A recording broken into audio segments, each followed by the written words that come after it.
അജയ് തറയിൽ, മുൻ ദേവസ്വം ബോർഡ് ഭരണസമിതി അംഗം നമുക്കൊപ്പം ചേരുന്നു. ശ്രീ അജയ് തറയിൽ, സർക്കാർ ഇപ്പോൾ പ്രഖ്യാപിച്ചിരിക്കുന്നത് ഒരു ദേവസ്വം വിജിലൻസിൻ്റെ അന്വേഷണമാണ്. ഈ തീരുമാനം തികച്ച സ്വാഗതാർഹമാണ്. എന്തായാലും ഇതിപ്പോൾ ഒരു നിയമനത്തിനപ്പുറത്തേക്ക് കൂടുതൽ വ്യാപ്തിയുള്ള വലിയ രീതിയിലേക്ക് അന്വേഷണം കടക്കുമെന്ന് താങ്കൾ കരുതുന്നുണ്ടോ? അതല്ലെങ്കിൽ അങ്ങനെ അന്വേഷണം നടക്കേണ്ട സാഹചര്യമുണ്ടോ? കാരണം മുൻകാലങ്ങളിലും ഇങ്ങനെ ചില ശ്രമങ്ങൾ നടന്നു എന്ന ആക്ഷേപം കഴിഞ്ഞ ദിവസങ്ങളിൽ ഉയർന്നിരുന്നു. അല്ല, ദേവസ്വം വിജിലൻസിന്റെ അന്വേഷണത്തിന് യാതൊരു പ്രസക്തിയുമില്ല.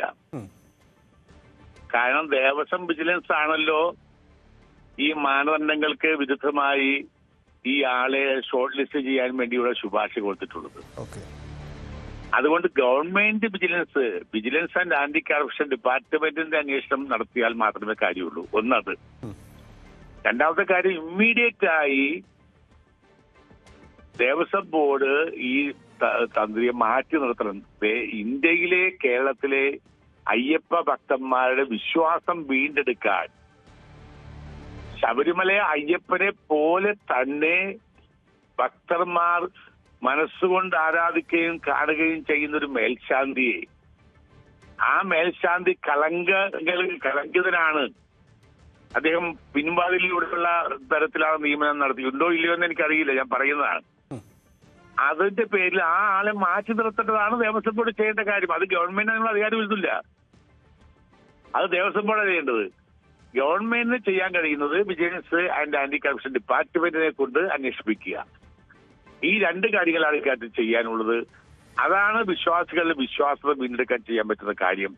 അല്ലാതെ വരട്ടെ, അന്വേഷിക്കാം, നടപടി സ്വീകരിക്കാം എന്നുള്ള ഒഴുക്കൻ മറുപടി കേട്ട് വൃശ്ചികം 1-ാം തീയതി വരെ ഇനി ഇരിക്കാൻ പോകുക. വൃശ്ചികം 1-ാം തീയതി എന്ന് പറയുന്നത് നവംബർ 15-ാം തീയതിയാണ്. 15-ാം തീയതിയാണ് അദ്ദേഹം. ആ ദിവസം വരെ ഇതേ മേൽശാന്തി തുടരാൻ പോവുകയാണ്.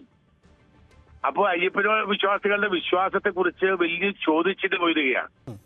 അതുകൊണ്ട് അത്തരത്തിലുള്ള നിലപാട് ദേവസ്വം ബോർഡ് സ്വീകരിക്കണമെന്നാണ് എനിക്ക് അതിശക്തമായി ആവശ്യപ്പെടാനുള്ളത്. അതിനുള്ള ആർജവം ഈ ദേവസ്വം ബോർഡ് കാണിച്ചില്ല എങ്കിൽ ഈ ബോർഡിന് ഇതിന് ഉത്തരവാദിത്തമുണ്ട്. ഈ ബോർഡിലെ മറ്റംഗങ്ങളാണല്ലോ ഈ ആളെ തെരഞ്ഞെടുത്തത്. ഇപ്പോഴുള്ള ദേവസ്വം ബോർഡ് പ്രസിഡന്റ് അന്നില്ലായിരുന്നു. അപ്പോൾ ഈ ബോർഡ് ആളെ സംരക്ഷിക്കുന്നത് എന്തെങ്കിലും അതിൻ്റെതായ ഒരു വലിയ ഡീൽ അതിന്റെ പുറകെ ഉണ്ടാവും എന്ന കാര്യത്തിൽ തർക്കമില്ല.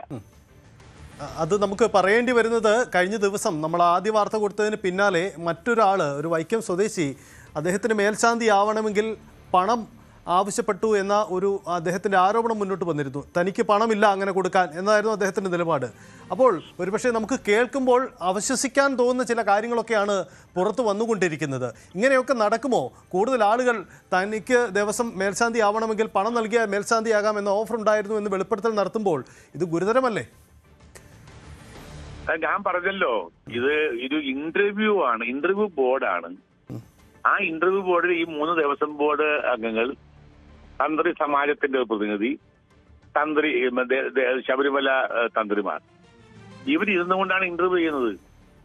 ആ ഇന്റർവ്യൂ ബോർഡിൽ വെച്ച് ആണ് മാർക്ക് ഇടുന്നത്. ആ മാർക്ക് ഇടുന്ന കാര്യത്തിൽ താല്പര്യം ആളുകൾക്ക് കൂടുതൽ മാർക്ക് ഇടാം.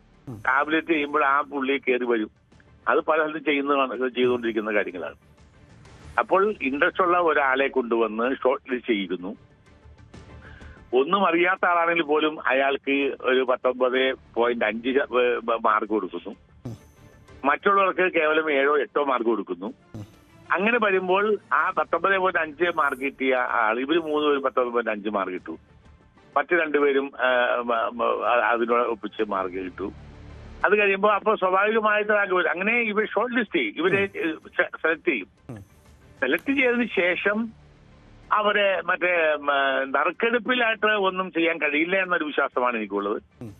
അതുകൊണ്ട് നറുക്ക് ഇതുവരെ എത്തിക്കുക എന്ന ഒരു ദൗത്യം നിർവഹിക്കാൻ കഴിയും. അത് ചെയ്തിട്ടുണ്ടാകും എന്ന് തന്നെയാണ് എന്റെ പൂർണ്ണമായ വിശ്വാസം.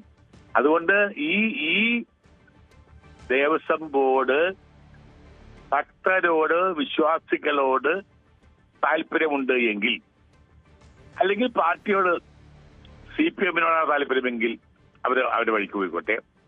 വിശ്വാസികളോട് താല്പര്യമുള്ള ദേവസ്വം ബോർഡ് ആണ് എങ്കിൽ ഈ മേൽശാന്തിയെ മാറ്റി നിർത്തണമെന്നാണ്. മാറ്റി നിർത്തിക്കൊണ്ട് ഒന്നും സംഭവിക്കുന്നില്ല. അവിടെ പിന്നെയും ശാന്തിയുണ്ട്, അതുപോലെ തന്ത്രിയുണ്ട്, എല്ലാവരും ഉണ്ട്. ഇന്നിപ്പോ ജൂലൈ ഓഗസ്റ്റ്, സെപ്റ്റംബർ, ഒക്ടോബർ ഈ 4 മാസത്തെ മാത്രം പൂജകൾ കുച്ചകൾ എല്ലാ സംവിധാനങ്ങളും ഉള്ളതാണ്. അതുകൊണ്ട് അത്തരം കാര്യങ്ങളിൽ ദേവസ്വം ബോർഡ് ഉചിതമായ തീരുമാനം എടുക്കണമെന്ന് തന്നെ എനിക്ക് കാര്യത്തിൽ വളരെ കൃത്യമായി ദേവസ്വം വിജിലൻസ് അല്ല അന്വേഷിക്കുന്നതാണ് എന്റെ അറിവ്. ദേവസ്വം വിജിലൻസ് അന്വേഷിച്ചിട്ട് യാതൊരു കാര്യവുമില്ല. ഇതിപ്പം ദേവസ്വം ബോർഡ് ആ രീതിയിൽ ആർജവമുള്ള നടപടി എടുത്തില്ലെങ്കിൽ സർക്കാരിന് കൂടുതൽ ശക്തമായ നിലപാട് എടുത്തുകൂടെ? കാരണം സർക്കാരിന്റെ നിയന്ത്രണ സംവിധാനമല്ലേ ദേവസ്വം ബോർഡ്? സർക്കാരിനെടുക്കാം, എടുക്കുമെന്ന് അറിയത്തില്ല, എങ്ങനെയാണെന്ന് അതിനെ കുറിച്ച്. വളരെ നന്ദി അജയ് തറയിൽ പ്രതികരിച്ചു. കൂടുതൽ വാർത്തകൾക്ക് News 18 Keralam YouTube channel subscribe ചെയ്യുക.